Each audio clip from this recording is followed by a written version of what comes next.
Hello traders, this is Aniruddh here. तो आज 20 of February 2025 गांजेला प्राइस टाइम स्क्वायर के बेसिस पे हम लोग कुछ पोजिशनल ट्रेडिंग के जो चार्ट बने थे अर्लियर में वो डिस्कस करेंगे। तो ये फॉलो अप है जोमेटो के। अगर आपको पिछले एनालिसिस याद है तो this was the Zomato analysis we did before.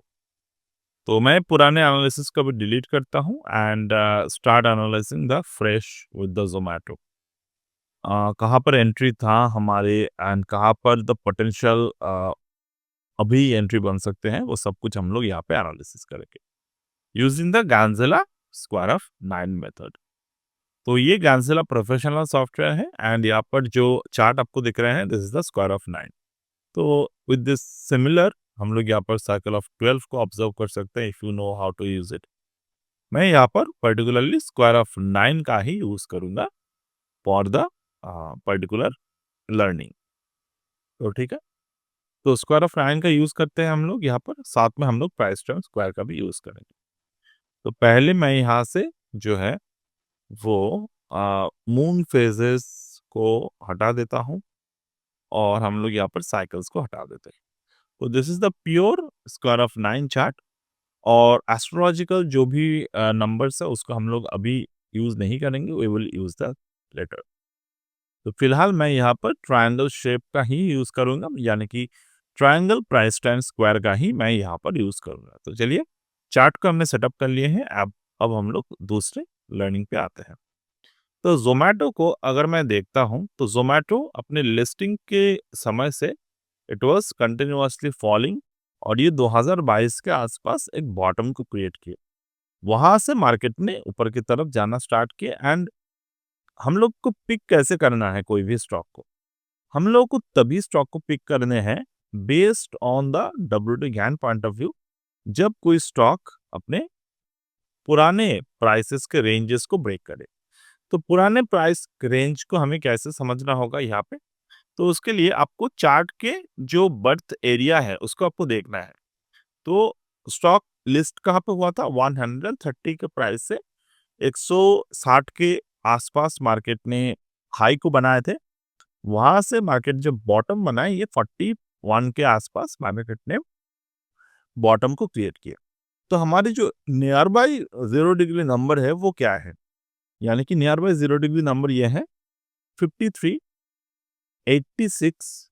ये दोनों नियर बाई 0 डिग्री नंबर है इन द 0 डिग्री। अब 0 के नंबर तो हमें मिल गए।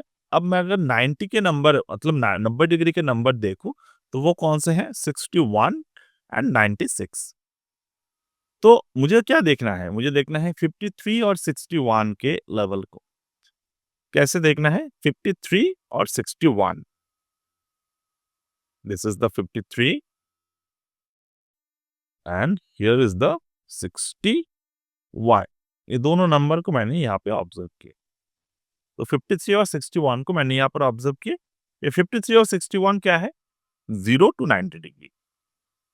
ठीक है, this is the 0 degree and ये जो है वो है 90 डिग्री के लेवल।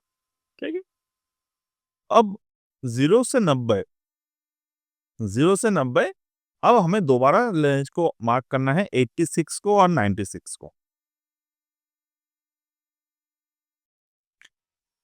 86 और 96 दोनों को हमने मार्क कर लिए। अब हमें नंबर को मार्क करने हैं मिडवे पॉइंट को, जैसे कि 45 डिग्री। 45 पे कौन सा लेवल है, 57 और 91। 57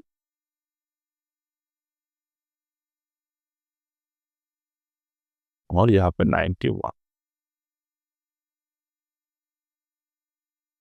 अब ये मैंने ड्रॉ कर लिया नंबर।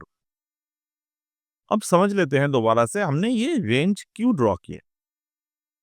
क्योंकि हमें तो दिख रहा था कि प्राइस जो है वो 40 के पास मार्केट ने बॉटम बनाया है और आफ्टर 2023 स्टार्ट, 2023 के शुरुआत से, कोई भी साल की शुरुआत से अगर हम लोग एनालिसिस करना स्टार्ट करें ये जो मेथड मैं आपके साथ डिस्कस कर रहा हूँ, तो हमारे लिए बहुत फ़ायदेमंद यहाँ पर साबित हो सकते हैं।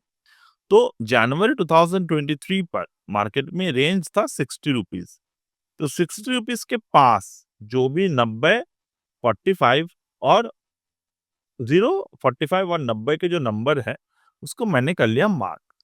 अब जब मुझे 2023 के नंबर मुझे मार्क कर हमने किए, वहाँ से मुझे क्या पता चल रहे हैं कि स्टॉक जो है वो किस तरीके से मूव कर रहा है। अब ये पर देखिए 2023 के शुरुआत से पहले दिन, ये पहले दिन है, पहले दिन मार्केट में कौन से लेवल के नीचे क्लोज़ किए? ये क्लोज़ किया अपने 90 डिग्री के नीचे। 90 डिग्री के नीचे क्लोज़ किए और ये अपने 45 पे आए, ये अपने 0 पे आए। अब देखेंगे कि ये लोअर एंड पर कौन से लेवल पे हिट किए। ये 34 है, ये 28 है, ये 57 है। ठीक है? तो ओवरऑल अगर मैं देखूँ सॉरी ये 31, 57 हाँ, 57 है, ये 31 है, ठीक है? तो 31 को मार्केट ने क्रॉस नहीं किए, 34 को मार्केट ने क्रॉस नहीं किए, 28 को मार्केट ने क्रॉस नहीं किए। तो हमें क्या मार्केट में पैटर्न देखने को मिलते हैं यहाँ पे? हमें यहाँ पर जो पैटर्न देखने को मिलता है, वो है एक डाउनसाइड और उसके बाद हमने क्या देखा मार्केट में एक अपसाइड। तो एक डाउनसाइड और अपसाइड लेवल मुझे यहाँ पर ज़ोमैटो पे देखने को मिले। तो जब मुझे ये लेवल इस पर्टिकुलर स्टॉक में देखने को मिला, तो इसी रेंज पर तो रेंज कहाँ से कहाँ तक बने? ये 2nd ऑफ जनवरी से लेकर 28 अप्रैल तक मार्केट में ये रेंज बना। तो इस रेंज को जब मार्केट ने बना लिए, तो मुझे इस रेंज के अंदर कौन से पैटर्न देखने को मिले? पहले मुझे देखने को मिला यहाँ पे this is the bottom, we are marking the bottom as A, this is the top, we are marking this same as B, we got another bottom I was marking as number C.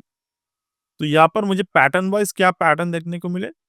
We can see low to high, then further low, then further breakout of the high. यानी कि bottom to top to bottom then breakout. अब अगर आप इस particular pattern को trading के point of view से देखेंगे, so this is a perfect breakout pattern. Higher bottom बना मार्केट में, हायर टॉप बना और ब्रेकआउट दिए। तो यहाँ पर जब मार्केट ने ब्रेकआउट दिए, अब यहाँ पर ऑब्जर्व करिए द वॉल्यूम्स को। वॉल्यूम यहाँ पर ग्रेजुअली 19 अप्रैल से लेकर 28 अप्रैल तक बढ़ते रहे। अब मार्केट ने जब ब्रेकआउट दे दिए यहाँ पर, क्या हम यहाँ पर एंट्री ले सकते हैं? अगर आप एक ऐसे ट्रेडर हो जो मार्केट में ब्रेकआउट्स पर ट्रेड करते हैं, बट आई ऑलवेज सजेस्ट कि ब्रेकआउट पे ज़्यादा फोकस ना करें। पोस्ट ब्रेकआउट मार्केट में आपको फोकस करना होगा। पोस्ट ब्रेकआउट में ही मार्केट में सबसे ज़्यादा आसानी से ज़्यादा प्रॉफिटेबल ट्रेड बनता है। बट एक ही शर्त है वहाँ पर कि आपको मार्केट में एक स्टॉक को सिर्फ एक स्टॉक को चेज़ नहीं करना है। आपको मार्केट में मल्टीपल स्टॉक्स को ऑब्जर्व करते रहना है। कुछ लोगों का एक माइंडसेट होते हैं कि मैं रिलायंस पे ही ट्रेड करूँगा, मैं टाटा मोटर पे ही ट्रेड करूँगा, मैं उसको ही लॉन्ग करूँगा। ट्रेड करूँगा फिर भी तो सही बात हो गए, मैं उसको ही लॉन्ग करूँगा। जैसे कि टाटा मोटर्स का अभी के जो हाल है, इट वाज़ कंटिन्यूअसली फॉलिंग और ये कोई नई बात नहीं है। There are lots of traders are misleading by some kind of terrible fact check from the internet कि ये हो रहा है, वो हो रहा है टाटा के अंदर, बट ऐसा कुछ नहीं है।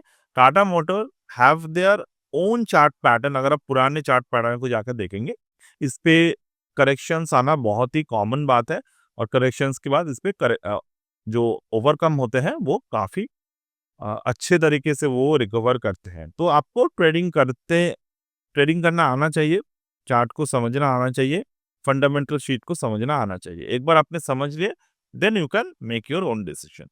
अब यहाँ पर देख लीजिए, ज़ोमैटो का जो करंट पैटर्न है मार्केट में उस वक़्त के, मैंने क्या कहा ब्रेकआउट पे ध्यान ध्यान ज़्यादा मत दीजिए। ब्रेकआउट जहाँ पे हो रहे हैं, वो रेजिस्टेंस कहाँ पर है? हमारे पास गैन रेजिस्टेंस है ये 61, हमारे पास प्राइस के जो सपोर्ट है जहाँ पर ब्रेकआउट कैंडल बना था उसके सपोर्ट है 60.3, हमारे पास चार्ट पैटर्न के पुराने हाई हैं जहाँ तक मार्केट डेफिनेटली आया नहीं था 56.8। अब यहाँ पे आकर मार्केट में हमें 9 मई को कौन से चार्ट पैटर्न देखने को मिल रहा है? On the 9th of May, we are able to find the chart pattern in the inside bar.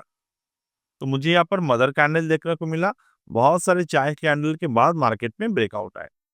अब इस ब्रेकआउट के बाद I could easily enter into that stock और मेरे टारगेट्स क्या होंगे? This will be my targets up to 86, 91, 96। अब market में देखिए 86, 91, 96 को एक ही बार एक ही झटके में कवर कर लिए। तो हमें यहाँ पर वही फर्दर पैटर्न रिपीटेशन मुझे ऑब्जर्व करने की जरूरत है। तो मुझे कौन से पैटर्न यहाँ पर ऑब्जर्व करते हुए दिख रहा है? I can easily see market में एक और रिकवरी पैटर्न बना, which is the pattern V, the V recovery pattern, V shape recovery pattern, और इसी के साथ market was continuously growing on the upward side. तो इसी के साथ हमें ये पता चल रहे हैं सिमिलर ट्रेडिंग पैटर्न हम लोग मार्केट में डे चार्ट के साथ साथ वीकली और मंथली चार्ट पे भी ऑब्जर्व कर सकते हैं। Alright, so this is the Zomato analysis from my end. If you have any question, queries, you can always ask me. Now let's move to the next stock analysis. तो अभी हम लोग Jubilant FoodWorks के बारे में बात करेंगे। Commonly it is very famous as the Domino's. तो इसका जो चार्ट पैटर्न है, ये भी एक फॉलो अप एनालिसिस है, हमारे पहले भी मैंने इसके बारे में बात किए थे। See this is the Gann number of 500,000, Gann के नंबर स्क्वायर ऑफ 9 के जो मेजर इम्पैक्टफुल नंबर्स है न्यूमेरिकल बेसिस उसके अकॉर्डिंग है। तो इस पर्टिकुलर स्टॉक को भी हम लोग देखेंगे जो 2024 के शुरुआत से लेकर कैसे ये मूव किए। ओके, तो चलिए हम लोग फर्स्ट इसको 2024 के शुरू से देखते हैं।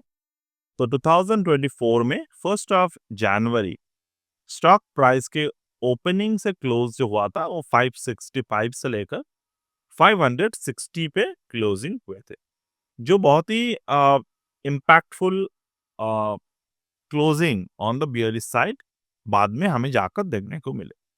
अब यहाँ पर जो नंबर्स है वो हम लोग कैसे मार्क करेंगे? सिमिलर वे में मैं यहाँ पर चार्ट को थोड़े से क्लीन कर देता हूँ। अब देखिए नंबर यहाँ पर हमारे क्या है 500, 560, तो इस जगह पर 53 पिछली बार हमने देखा था जोमेटो के नंबर पे। अब यहाँ पर मैं ऑब्जर्व कर रहा हूँ 53, यानी कि गैन के एक मल्टीपल थ्योरी है, जैसे कि 53 इंटू 10 हम कर सकते हैं 53, मतलब 530, या फिर हम सॉफ्टवेयर में इसके साइज जो है बॉक्स के वो भी इंक्रीज कर सकते हैं। वहां पर कौन से नंबर आ रहे हैं? 541। तो चलिए हम लोग 541 से इसको ड्रॉ करना स्टार्ट करते हैं। 541 हमने ड्रॉ किया यहाँ पे, ठीक, 541। देन नंबर कौन से आए? 553, 565। बट जैसे कि ये स्टॉक नीचे की तरफ गिरा है तो मैं यहाँ पर 541 के साथ 463 को ड्रॉ करूंगा और यहाँ पर 474 को ड्रॉ करूंगा। 474 एंड 463, 463, 474, ठीक है। अब दूसरे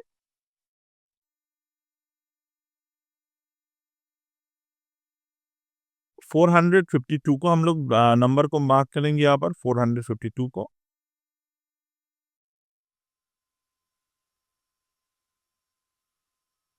and on the upward side मैं यहाँ पर 541, 553, 541 तो ऑलरेडी मार्क्ड है तो 553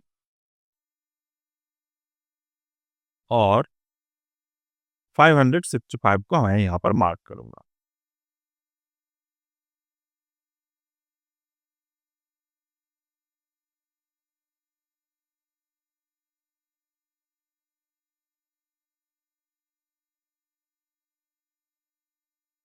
ठीक है। अब देखिए पैटर्न को समझने की कोशिश करें। मैंने यहाँ पर क्या किए, जो नियर बाई नंबर्स है, उसके अकॉर्डिंग मैंने ड्रॉ किया। अब मेरे पास चार्ट अवेलेबल है, तो इसके दौरान जो नंबर्स है, वो मैंने इग्नोर किए। मतलब कि 535 की जो नंबर है, अगर मैं ड्रॉ करता 541 को, मैं ड्रॉ कर सकता था 529 को, बट मेरे पास नंबर है, तो मैं उसके अकॉर्डिंग ड्रॉ किया। अब मान लीजिए मैं अगर यहाँ पर 541 को ड्रॉ करता, 541 हो गए, 529 हो गए, 541, 529 को अगर मैं ड्रॉ करता, तो कोई खास फायदा नहीं होता, क्योंकि गैन थ्योरी एक सिमेट्रिकल वे में चलते हैं। मान 529 के ऊपर यहाँ पर कोई पैटर्न वाइज क्लोजिंग ही नहीं हुए थे। तो अगर मैं नीचे की तरफ देखता हूँ, तो लोअर एंड पे मार्केट ने क्लोजिंग दिया 452 के नीचे, और यहाँ से जो तीन बैक टू बैक जो साइकिल है, इस पर्टिकुलर साइकिल को बोला जाता है 0 to 90 साइकिल। अब 0 to 90 साइकिल के बीच में 0, 45, 90 ये नंबर बैठते हैं। ठीक है, 452 जो हो गए वो बन गए 0 डिग्री, देन 463 हो गए हमारे 45 डिग्री, और 474 हो गए हमारे 90 डिग्री। तो ये थ्योरी आपके लिए काम करेगा, हमेशा काम करेगा। और एक बात याद रखिए, मैं जब बोल रहा हूँ थ्योरी हमेशा काम करेगा, इसका मतलब ये नहीं है कि आप जब भी ट्रेड लेंगे 100% यहाँ पर एक्यूरेसी बनेगा। मेरे जो एक्सपीरियंस है मार्केट में, मोर देन 12 इयर्स अभी हो चुके हैं कंटिन्यूअस बेसिस मार्केट को ऑब्जर्व करते हुए, और मैं मेरे 90% ऑफ द टाइम मैं जो ऑब्जर्व करता हूँ वो है चार्ट। उसके बाद जो 10% है वहां पर हम लोग डेटा और फंडामेंटल पे वो काम करते हैं। और मेरे जो ऑप्शन राइटिंग होते हैं वो स्ट्रैटेजी बेस्ड होते हैं। 10 में से 6 राइट होते हैं, 10 में से 7 राइट होते हैं, और वो 7 में पैसे बनते हैं, 6 में पैसे बनते हैं, बाकी में लॉसेस होते हैं। But whatever happened, I always need to see कि मेरे जो ट्रेड है वो कभी भी मेजर लॉस पे ना जाए। अब यहाँ पर जो पैटर्न बने हैं वो ऑब्जर्व करें थोड़े से। ठीक है, 452 पे मार्केट ने पैटर्न बनाए हैं। अब यहाँ पर मार्केट ने बॉटम बनाए, सिमिलर में जैसे कि मैंने वहां पर देखा था, सिमिलर में पैटर्न मार्केट में यहाँ पर बॉटम बनाया, यहाँ पर आए मार्केट ने 90 को ब्रेकआउट किए, तो मार्केट में यहाँ पर टॉप बना लिया। दोबारा मार्केट रेंज पर आए, और अपने 0 डिग्री पे जो सबसे लोएस्ट पॉइंट है, वहां पर मार्केट ने स्मॉलर टर्म पैटर्न को क्रिएट कर लिया। अब देखिए, यहाँ पे आके मार्केट ने कौन सा पैटर्न बनाया, इनसाइड बार। मार्केट ने जब ऊपर के लेवल से ब्रेक डाउन किया था, तो वहां पर क्या बनाए थे, मार्केट ने एक डिस्ट्रीब्यूशन पैटर्न क्रिएट किए थे। This is the distribution pattern. Distribution pattern के बनाने के बाद जीरो पे आकर जब मार्केट इनसाइड बार बनाए और ब्रेकआउट किया, क्या हम लोग यहाँ पर ट्रेड ले लेते हैं? मैं अगर यहाँ पर बैक टेस्ट की वक्त आपको बोलूं कि यहाँ पर हाँ ट्रेड तो बन रहा है, तो ट्रेड ले लीजिए, बट नहीं, ये रिटेल फ्रेंडली एंटर नहीं है। यहाँ पर हो सकता है कि अपने प्रोमोटर्स ने एंटर किए हो, जिनके पास फंडामेंटल की बहुत अच्छे डेटा है उन्होंने एंटर किए हो, जिनके पास प्री अर्निंग रिपोर्ट्स है, कंपनी के एनालिटिक्स हैं, वो कंपनी के आलिया शेयर होल्डर्स हैं, मतलब बड़े शेयर होल्डर, मैं रिटेल की बात नहीं कर रहा, वो लोग शायद एंटर किए हैं। But as a retail trader यहाँ पर ये हमारे एंटर के प्रोसेस नहीं है, बिल्कुल भी नहीं है। दूसरे मेथड से है, बट इस पर्टिकुलर एंट्री मेथड को हम लोग यहाँ पे एंट्री प्रोसेस नहीं मान के चलेंगे। हम लोग का एंट्री कहाँ पर बनेगा, जब मार्केट में वॉल्यूम एक्सपैंड होगा। जैसे कि मान लीजिए 28 मई 2024 के आसपास यहाँ पर मार्केट में वॉल्यूम एक्सपैंड हुआ, होने के बाद जो प्रीवियस जो डिस्ट्रीब्यूशन जोन था, ये जोन 479 से लेकर अप टू 496, ये डिस्ट्रीब्यूशन जोन था। इस डिस्ट्रीब्यूशन जोन के अंदर मार्केट में जब ये बेयरिश एंगल्फिंग को फेल किए लोअर पर, और जब हायर के ऊपर जाकर 500 के ऊपर क्लोजिंग दिए, तब हमारे ट्रेड बने यहाँ पे। और यहाँ पर जब एंट्री लिए हमारे टारगेट क्या बने, वही 565 एज एन फर्स्ट टारगेट। अगर मैं सेकंड टारगेट की बात करूं तो 565 के ऊपर जो सेकंड टारगेट है वो है अराउंड 664। 664 नेक्स्ट टारगेट यहाँ पर है। मैं सिर्फ मेजर नंबर को ले रहा हूँ यहाँ पर 90 के 664। देखिए मार्केट वहां तक पहुंच गए। तो ये तरीके हैं हमारे, और मार्केट मार्केट में अपने 90 डिग्री के लेवल को फॉलो अप करते हुए 565 के लेवल पे ही एक सपोर्ट क्रिएट किया। उसके बाद मार्केट फर्दर चलने लगी ऊपर की तरफ। तो आपको अभी समझ में आए होंगे कि कैसे हम लोग 0, 45, 90 डिग्री के लेवल के बेसिस पे गैंज़ेला थ्योरी के ऊपर काम करते हैं। Alright, so that's it for today as of now, and I will get back to you with more examples and more Ganzilla learning in the upcoming days. So that's it, and bye.